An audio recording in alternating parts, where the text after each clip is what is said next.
Alright, it's December, which means that one holiday is officially on its way, and that's Christmas. Ah, Christmas. To me, there's no better holiday. So today I kick off Christmas month, and what better way to kick it off than to review two very well-known Christmas films, A Christmas Story and National Lampoon's Christmas Vacation. First, let's start with A Christmas Story.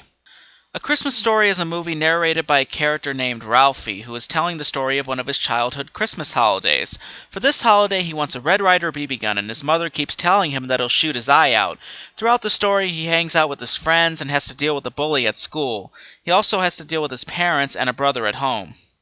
A Christmas Story is just one of those stories that you can never get sick of. Trust me, there's a reason why this movie plays every Christmas for 24 hours. It's because it's that good. I think what really attracted me to A Christmas Story was the way it was told. It's not told from an adult perspective. Despite the fact that it's narrated by an adult, it's still told through a kid's perspective. Everything is more exaggerated and unrealistic, and that's where the movie gets its charm. Since it's told through a kid's perspective, even the adults are fairly unrealistic. I just love the way the adults are portrayed in this movie. I say fairly unrealistic because they aren't quite as overdone as the children. There still is some realism there. However, you can still tell that the adults are from a kid's perspective, mainly through the father, because when he curses, you'll notice he never actually says a curse word, as if the story were being told to a bunch of kids by their grandfather.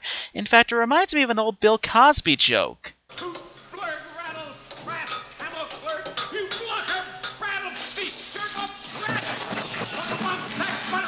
what the filth, and I'll bust your filth and foul, and I'll filth your face, and yeah, you filth and foul, foul filth, and I'll filth and you're foul filth.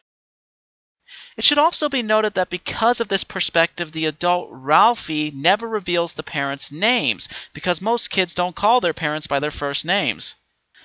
My favorite scene throughout the whole movie is the leg lamp. That scene is simply classic, and the way the actors play it off is hilarious.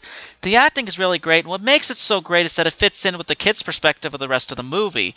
Peter Billingsley is just fantastic as the role of Ralphie. He's one of those kid actors who just knows how to draw your attention from start to finish. Gene Shepard provides the adult voice of Ralphie and does equally as great. Despite only being just his voice, you can actually picture him as older Ralphie telling the story. Darren McGavin and Melinda Dillon are great as the parents. They have such great screen chemistry together, and that's what really makes their characters work. One of the really understated performances is Ian Petrella as Randy. He has some really funny bits in the film, and yet he's the least mentioned when compared to the rest of the family. Another really cool element of the movie is the movie's score. I think it really matches the charm of the movie. However, it really only works with the movie because if you listen to the score by itself, it's almost like a B-movie score, which mainly has to do with the movie's budget. Because it's not exactly John Williams' full orchestra scores, but it works for the movie. So overall, A Christmas Story is a Christmas classic. It's one of those films that just never gets old. Next, we move on to National Lampoon's Christmas Vacation. This was the third movie from the Griswold Vacation films, and let me just give you a brief summary of each. National Lampoon's Vacation was the first and is easily a classic in its own right, with a really funny cast and story. European Vacation, while somewhat funny, just doesn't match up. In fact, European Vacation is probably the most forgettable from the lineup because while it has its moments, it's really not that great. After that, we got introduced to Christmas Vacation, and what's really interesting is that despite having the vacation in its title, like the other two movies, it's not really a vacation for the Griswolds because they're staying home for Christmas. It's actually a vacation for the rest of the family as they come to visit them. The story is not that hard to follow. It's about Ellen and Clark's parents coming to visit for the holidays, and naturally, in true Griswold fashion, all hell breaks loose. Then Eddie and his family appears halfway through the film, and that just drives the Griswolds further into hell. I think out of all the vacation movies in general, in terms of sequels, Christmas Vacation had the more realistic concept. It wasn't nearly as far-fetched as European Vacation or Vegas Vacation. We all dread being visited by our parents or in-laws in a lot of cases, and we know how much of a hassle the holidays can be when you have that much family visiting.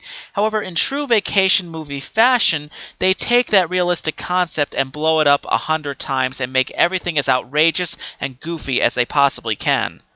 While European Vacation, I think, took those outrageous elements a little too far, Christmas Vacation does it perfectly, really focusing on making everything as funny as possible without going overboard. Granted, the film's third act does go a bit borderline with some of it, it still never goes quite that far. I really have nothing bad to say about the movie from a comedy standpoint. In fact, I've tried to see if there was anything I could nitpick about, but there's really nothing. And let me just add, Christmas Vacation has one of the funniest opening sequences I've ever seen in my life, with a cartoon scene showing Santa delivering gifts.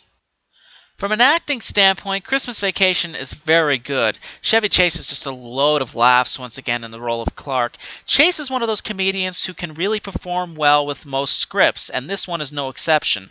Beverly D'Angelo just has the perfect chemistry with Chase and really knows how to play off of him, and even jokes that you would think wouldn't work, she finds a way to make them work. Johnny Galecki and Juliette Lewis fill the roles as Rusty and Audrey, and they're surprisingly very good.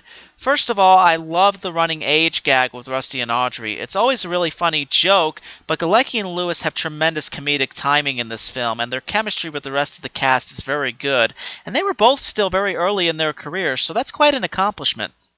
Then there's Randy Quaid, who is just a load of laughs. The Theoretical Vacation movies always sees Quaid at his comedic best. He just knows how to deliver in these films.